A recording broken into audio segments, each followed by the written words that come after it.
What's going on, guys, and welcome back to the channel. And if you're new here, then welcome to my channel. You'll find videos on personal finance, investing, and money. So if you're interested in any of those topics, be sure to hit the subscribe button so you don't miss out on future uploads. With that being said, in today's video, I'll be going over 5 recession-proof stocks in 2020. And when I mean recession-proof, I'm talking about the companies that have been around for many decades. And even if a shortfall was to come around like the one that we're in right now, these companies won't be as affected compared to like a smaller company. For example, if you look at the airline stocks or the cruise line stocks, those are the companies that have massively dropped in price. And for each of these 5 stocks, a quick analysis of why I believe that these companies will be recession proof, whether it be now or sometime in the future if another recession or something even close to what we're in right now happens again. Because with everything going on right now, I don't think it's going to be back to normal anytime soon, even though we saw a massive drop not only in the stock market but just the general economy overall. And I don't believe that every single business will be up and running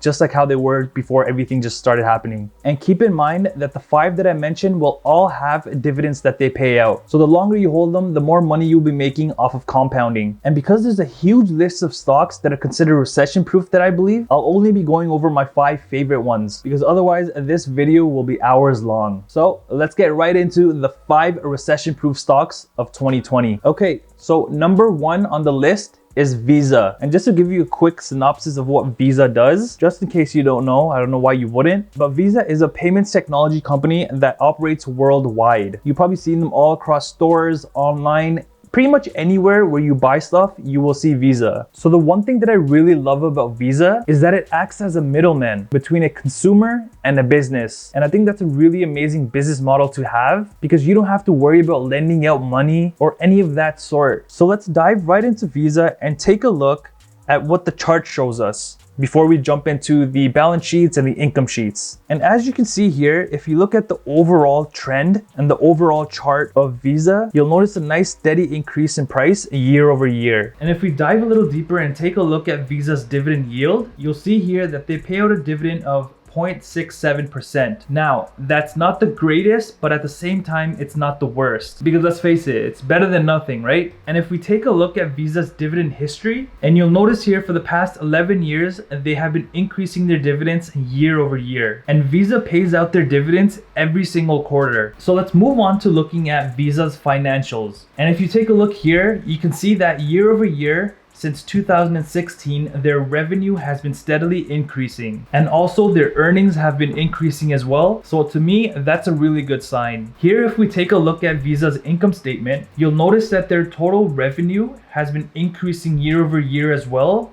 dramatically. And if you take a look at the net income, that's also been increasing year over year, which is a strong suit for me. And moving on to Visa's balance sheet, you'll notice that the total cash they have on hand has been increasing as well. And this could be good if any shortcomings come up and they really need to pull out some cash, they have that readily available. And keep in mind that number is not 7 million, it's actually 7 billion, because all of these numbers you see are in thousands. The only thing that I don't really like about Visa is their total current liabilities. Now, they can work on this definitely, but as you can see here, that's also been increasing year over year. Now that we looked at Visa as a whole company and dug deep into their financials, I personally believe over the long run, Visa will definitely be a good buy. Okay, so stock number 2, this one's actually my personal favorite, and that's Apple. And Apple is a huge tech giant because they carry a whole variety of products that cater to every one of us. And if you don't own one of their products, I'm sure you know someone that does, and you've come in contact with their products one way or another. For those of you that live under a rock and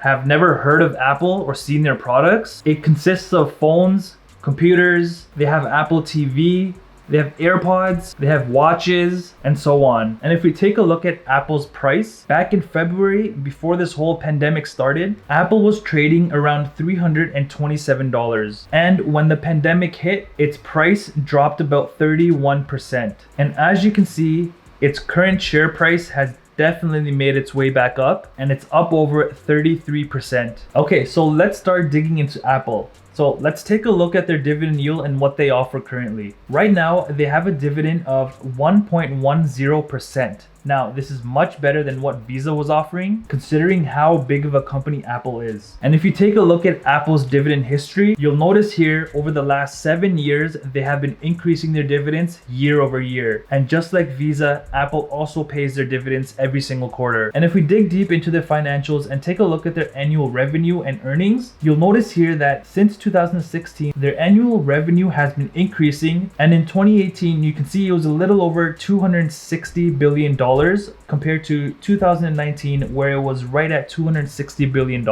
And I think this played a huge role when this whole pandemic started and their factories had to get shut down. But let's dig a little deeper and take a look at their income statement. And as you can see here, their total revenue since 2016 has been astronomically crazy. And if you take a look at their net income, that's a pretty healthy number to me if you take a look at that. And if we take a look at their balance sheet, you can notice since 2016, their cash on hand has pretty much doubled. And if you take a look at their total current liabilities, which has also increased, but I'm not too worried about that because look at the amount of cash that they have that's available to them. And if you add that in with their total current assets, they can pay off their current liabilities without a doubt. So my overall opinion for Apple is that I'll continue to buy this company. As you've seen from their balance sheets, they're a very solid company and I don't see them going anywhere at all. And they're one of the biggest tech giants right now, up there with Microsoft and Amazon. Okay, so stock number 3 that's on the list is Procter and Gamble. And Procter and Gamble is well diversified when it comes to consumer packaged goods. And if you don't know much about Procter and Gamble and what exactly they do, they provide branded consumer packaged goods to consumers in North America and Latin America, Europe, Asia, Greater China, India, the Middle East, and Africa. And the different type of brand sectors that it holds ranges from beauty, grooming,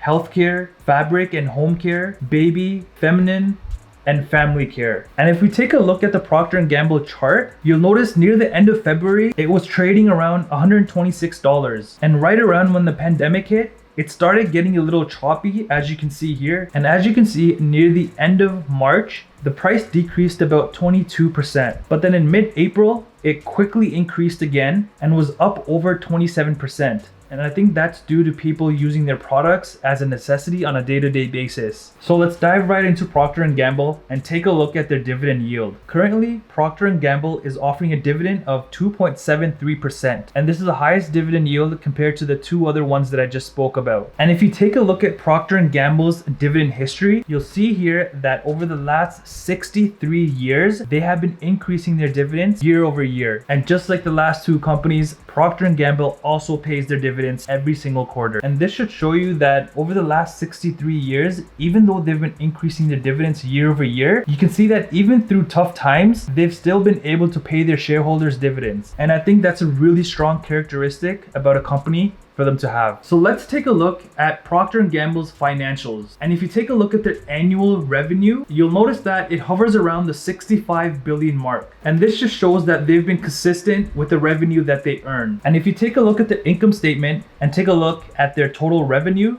that's also been consistent and increasing. The only thing that I don't like attractive about Procter & Gamble is their net income. Because as you can see in 2016, they had a little over $10 billion. And if you take a look at it currently, it's around $5 billion. And also if you take a look at their total cash, it's also been decreasing a little bit. So that kind of shows that they're starting to burn through their cash a little bit. That I'm not too worried about because it's not that much of a dramatic difference. And also if you take a look at their total current liabilities, you can see it's not increasing and it's not decreasing, which isn't a bad thing, but it's not a good thing either. And if you take a look at their total current liabilities, it's been hovering around the 30 billion mark. The one good thing to note about that, at least it's not increasing. So my overall thought about Procter & Gamble is that to me, it's still a good buy over the long period. Because if you take a look at the products that they offer, those are products that everyone uses on a daily basis. And I don't really see people shifting away from those products anytime soon. Okay, so number 4 on the list is Johnson & Johnson. And I'm sure you have used their products one way or another without you even knowing. But just to give you a little background on Johnson & Johnson and what they do. So Johnson & Johnson is considered to be in the healthcare field worldwide. And they operate in 3 segments: consumer, pharmaceutical, and medical devices. stocks. And if you take a look at Johnson & Johnson's chart, you can see here that the beginning of February, they were trading around $153. And by the time the pandemic was at its worst, they decreased about 27%. But just like Procter and Gamble, there's a lot of products that Johnson & Johnson sells that everyone uses on a day-to-day basis. So when everyone was cooped up inside their house, they were still using their products through this pandemic. And with that,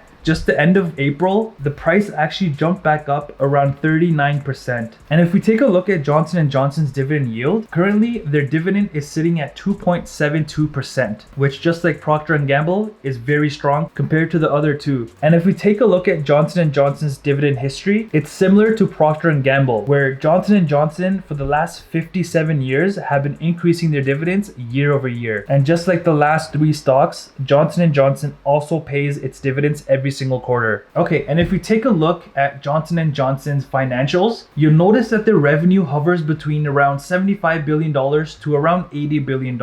And if we dive into their income statements, you'll notice their total revenue has been increasing year over year since 2016. And their net income hovers around $16 to $17 billion. And if you take a look at their total cash on hand, you'll notice that there was a dramatic decrease from 2016 compared to what you're looking at right now. And if you take a look at the total current liabilities, that also has increased by a little bit. And I think the reason why their cash dropped so heavily was due to lawsuits, acquisitions, protecting their Remicade. So my overall thought on Johnson & Johnson, it would be a solid buy over the next couple of years and holding it for a very long time. Because just like Procter & Gamble, Johnson & Johnson products are heavily used on a day-to-day basis by consumers. Okay, last but not least, number 5 on the list for stocks is PepsiCo. And PepsiCo is a food and beverage company that serves worldwide, and I'm pretty sure you've tried one of their products one way or another. They offer snacks, drinks, chips, and more. And if we take a look at PepsiCo's chart, in the middle of February, it was trading around $146. And when the pandemic came and hit all of us, their share price dropped about 29%. But since then, back in April, it has recovered about 33%. And taking a look at PepsiCo's dividend yield, they're offering a very attractive dividend of 2.90%, which is the highest out of all of the companies that I just spoke about. And if you take a look at PepsiCo's dividend history, over the past 47 years, they have been increasing their dividend payments year over year. And just like the rest of the stocks that I mentioned, PepsiCo also pays a dividend every single quarter. And by taking a look at PepsiCo's financials, you can see here that they've been steadily increasing year over year since 2016. And if you take a look at their total revenue, it's been hovering in the 60 billion mark range. And if you take a look at the net income for the last 2 years, it's been hovering around $7.2 billion. And if we go over to PepsiCo's balance sheet, their total cash has been decreasing since 2016. And if you take a look at their total current liabilities, that has also decreased as well. So my overall thought on PepsiCo, just like the last 4 stocks that I mentioned, I'm still looking to be buying more of PepsiCo. And the reason being is that no matter where you go, you're still going to be consuming their products one way or another. So they'll still be making a lot of money off of their products, which you see everywhere in grocery stores, gas stations, and so on. And these were my 5 stock picks for being recession proof in 2020. Now, there are a few others that I have on my list, so comment down below if you want me to make another video on this. And if you've made it this far into the video, smash that like button as it helps with the YouTube algorithm. And also don't forget to hit the subscribe button down below so you don't miss out on future content. And just like that, guys, I'll see you on the next one.